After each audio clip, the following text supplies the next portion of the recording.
What is meant by trough in trade cycle? Trough is a phase of trade cycle during which the economic activities of a country decline below the normal level. In this phase, the growth rate of an economy becomes negative. In addition, in trough phase, there is a rapid decline in national income and expenditure. What are the various phases of trade cycle? Various phases of trade cycle can be depression, prosperity, recovery, and recession. Define business cycle. Business cycle refers to a wave-like fluctuation in the overall level of economic activity, particularly in national output, income, employment, and price, and it occurs in a more or less regular time sequence. Define building trade cycle.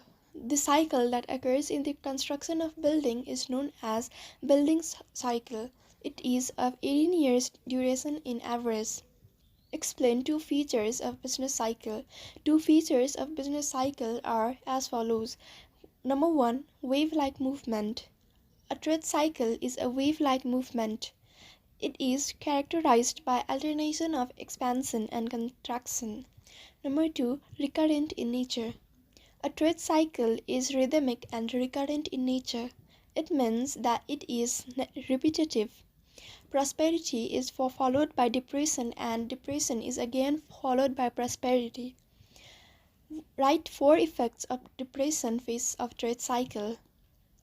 Effects of depression phase of trade cycle are a sharp reduction in the volume of output, trade, and other transactions, an increase in the level of unemployment, a sharp reduction in the aggregate income of the community, especially wages and profits. In a few cases, profits turns out to be negative as well. And lastly, a drop in the price of most of the products and fall in the interest rates. Define business cycle and explain its features. Business cycle refers to a wave-like fluctuation in the overall level of economic activity, particularly in national output, income, employment, and price, and it occurs in more or less regular time sequence.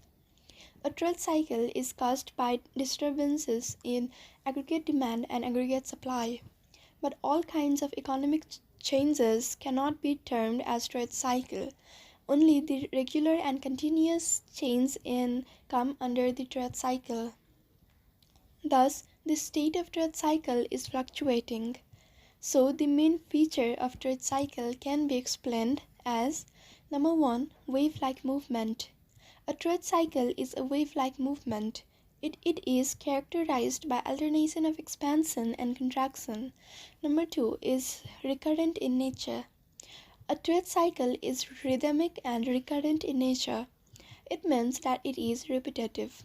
Prosperity is followed by depression, and depression is again followed by prosperity. Number three is synchronic.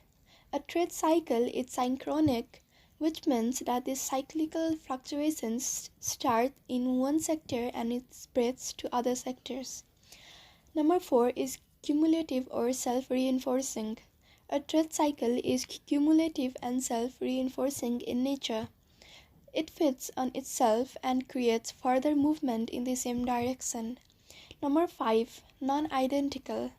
A period of trade cycles are non-identical, although they recur with great regularity. Some are mild while others are severe. In some, the upswing is longer than the downswing, and in others, it is just the reserve. Number six is international.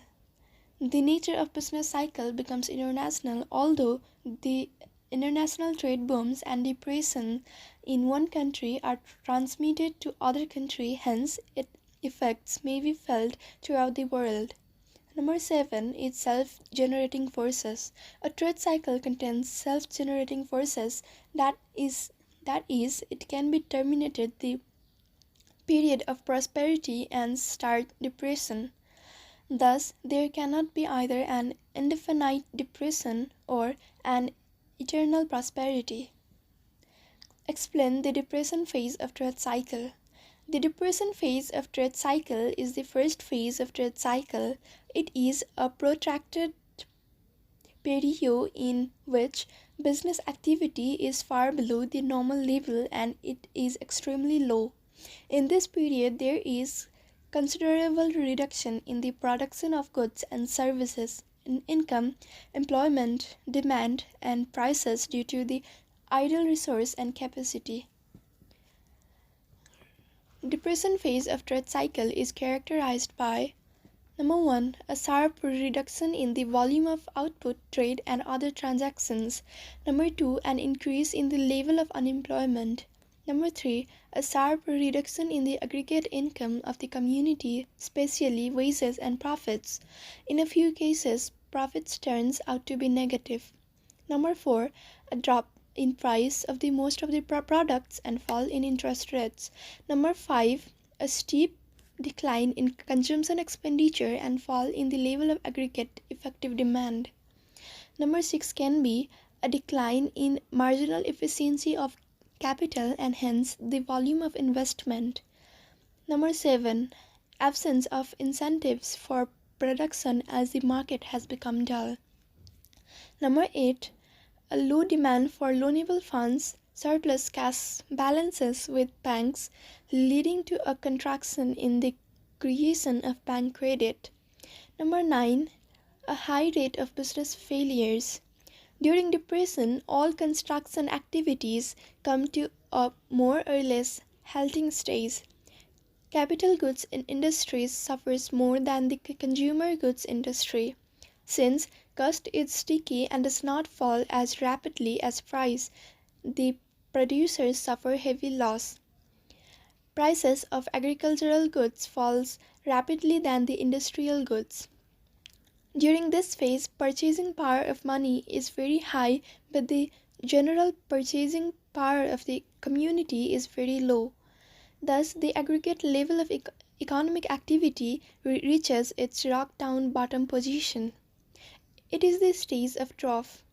Thus, it is the worst and most fearful phase of the business cycle. USA experienced depression 2 times between 1873 to 1879 and 1929 to 1933. Explain the prosperity phase of trade cycle. The cumulative process of recovery continues till the economy reaches phase of prosperity. Prosperity can be defined as a situation where in all available resources are fully employed at the current wage rate. Hence, achieving full employment has become the most important objective of all types of economies. Now, there is all-round stability in output, wages, price, income, etc.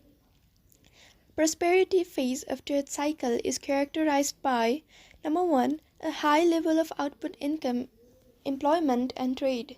Number 2, a high level of purchasing power, consumption expenditure and effective demand. Number 3, a high level of marginal efficiency of capital and volume of investment.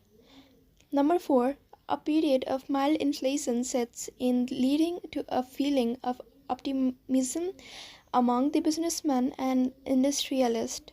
Number 5, an increase in the level of inventories of both inputs and outputs. Number 6 is a rise in interest rate. Number 7 can be a large expansion in bank credit and financial institutions, less more money to businessmen. Number 7, farms operate almost at full capacity along with the production possibility from tire.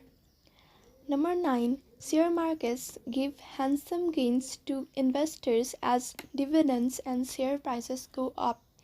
Consequently, idle funds find their way to productive investments. Number 10, there is all-round expansion, development, growth, and prosperity in the economy. Everyone seems to be happy during this phase. Due to full employment of resources, the level of production is maximum, and there is a rise in GNP, that is the gross national product.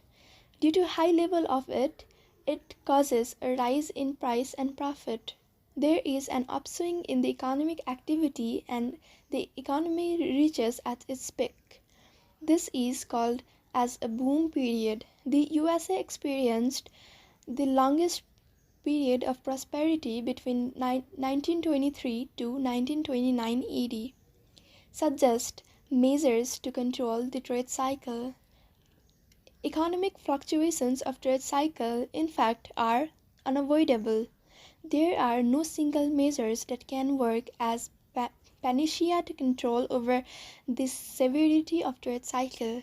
Since cyclical fluctuations affect the smooth functioning of the economy, steps should be taken to control it.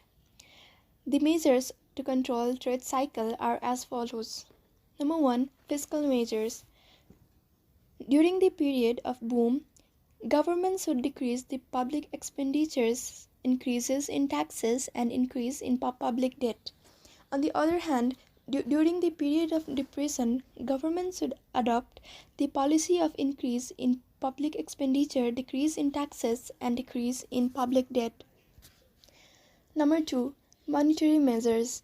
Monetary measures means control of money and credit supply in the country. When economy is facing boom or inflation at this situation, the central bank reduces the total quantity of money in circulation. The bank can adopt different measures like bank rate policy, open market operations, and rationing of credit, etc. On the other hand, in case of depression, the central bank can increase the quantity of money by lowering the bank rate or purchasing the securities and discounting the bills of exchange. Number 3, international measures. Nowadays, every country has trade relation with other countries. If there is inflation or deflation in one country, it can be easily being carried up by other countries. For example, of Great Depression can be given by business cycle is an international phenomena and it should be tackled on international level. Different measures have been suggested by the economists to control the business fluctuations effectively, such as control of international production, international bill stock control, and international investment control. Number 4, state control of private investment. The government controls the private investment. Cyclical fluctuations can be controlled within limits with the other economists who agree with the above view.